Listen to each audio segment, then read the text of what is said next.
She was beautiful.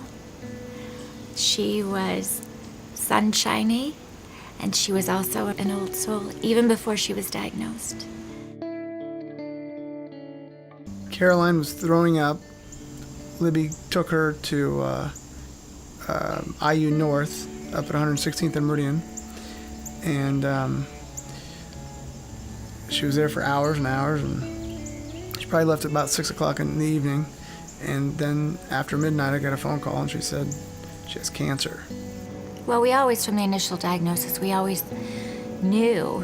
We didn't think we knew we were going to fix it, because that's what parents do. They fix problems. Wilms tumor is a kidney tumor.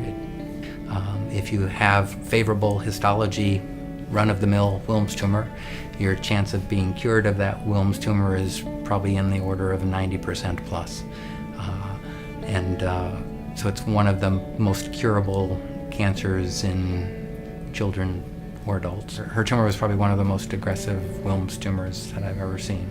And I think for me as a doctor to see that, it was frightening and scary for me.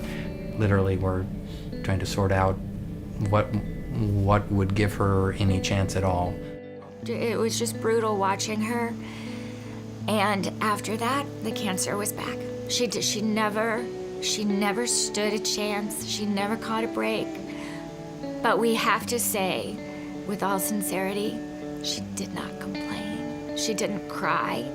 She lived. And every time she came home, we had a party. She always wanted parties.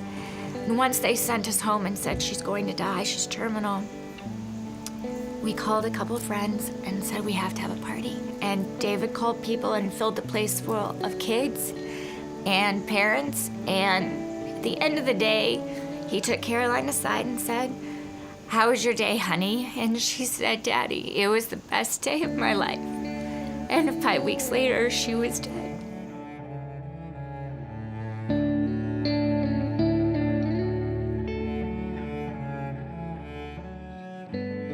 We are committed to research because basically Caroline's oncologist looked us in the eye and said, "We can't help your daughter and she's terminal because there is no funding." We've never researched her tumor.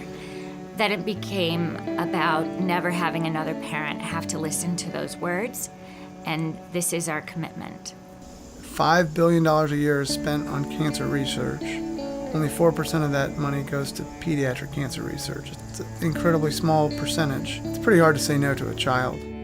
The Symmses are a beautiful example of the fact of taking one tragedy and turning it into hope for hundreds of other families. You can do science that finds new answers.